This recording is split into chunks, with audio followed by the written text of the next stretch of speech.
Good morning and welcome to Newsfirst Prime Time Sunrise. Hello there, very good morning and welcome to Newsfirst Prime Time Sunrise with me, Shane Silva. Let's start off with a look at your headlines.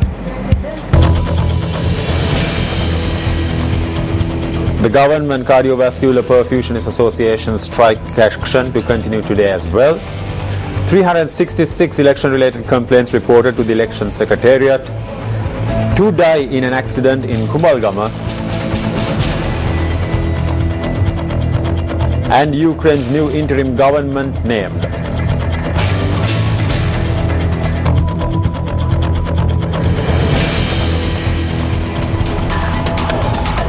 On to your stories in detail now. The Election Secretariat states that 366 complaints have been lodged so far with regards to the forthcoming Western and Southern Provincial Council elections.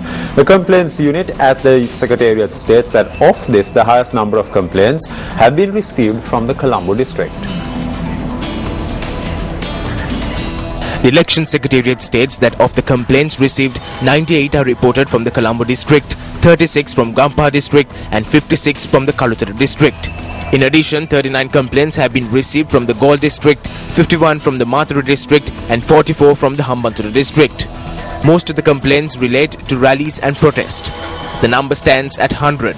83 complaints have been received in relation to posters and cutouts, while 31 instances of misuse of state vehicles have been lodged with the Secretariat.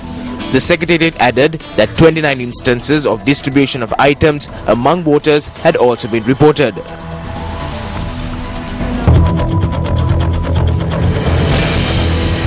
A program has been launched by the Department of Livestock and Animal Health to vaccinate the livestock located along the boundaries of the districts that have been classified as containing the foot and mouth disease. Speaking to Newsfirst, the Director General of the department, Dr. W. Kumara De Silva, had this to say. Foot and mouth disease is an endemic disease to the Sri Lanka. It has been spread in 7 districts, namely Vaunia, Mulateo, Jaffna, Ampara, Anuradhapura, Trincomalee, all those districts. But we have been vaccinated all the susceptible animal population around the affected farms. So the things are now subsiding. Totally 3,700 animals being affected. Now population is 1.5 million, so it is negligible amount.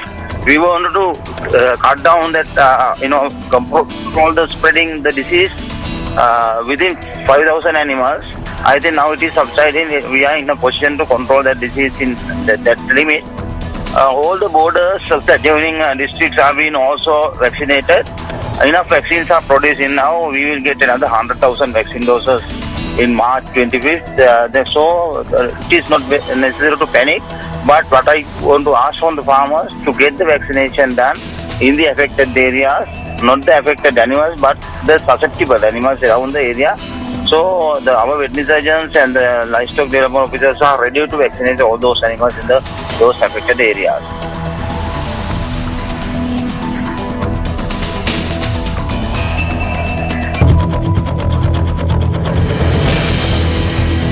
Hindu devotees worldwide celebrate Maha Shivaratri today. Maha Shivaratri is an important festival which pays special attention to Lord Shiva. Devotees commence Maha Shivaratri with religious observances and lighting of oil lamps throughout the night according to ancient tradition. In a message issued in lieu of the festival, President Mahinda Rajapaksa notes that Hindu devotees have been living harmoniously with other religions for hundreds of years. He added that this celebration, which brings about togetherness, highlights the peaceful situation in the country. The President also wished all devotees peace and togetherness amongst races through the prayers of Maha Shivaratri. According to a statement released by Prime Minister D.M. Jayaratne, Maha Shivaratri, which Hindu devotees celebrate by observing rituals, lighting lamps, singing bhajans, can be defined as a noble day which helps to abandon the ignorance, be knowledgeable and to defeat the sinful senses of lust, fury, desire and hatred. He added that expectations of all people living in Sri Lanka who belong to 5 ethnic groups and belong to 4 religions will become fruitful when they live in harmony and unity irrespective of caste, creed, party or color.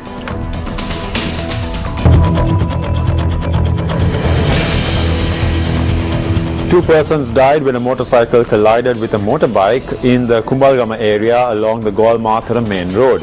Police media spokesperson said, or rather the police media spokesperson's office stated that the accident occurred last night.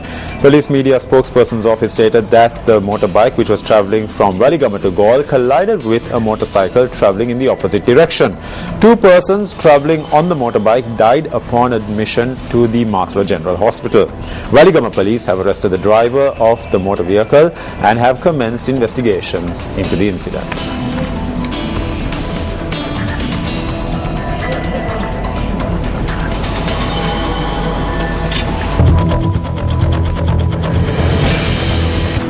Before moving on to sports news, Take a Walk and Prevent a Stroke, organized by the National Stroke Association of Sri Lanka, has organized a health walk to mark the National Stroke Day, which falls today. Newsfirst Ramesh Bandara now joins us live from Vihara Mahadevi Park with the latest. Ramesh?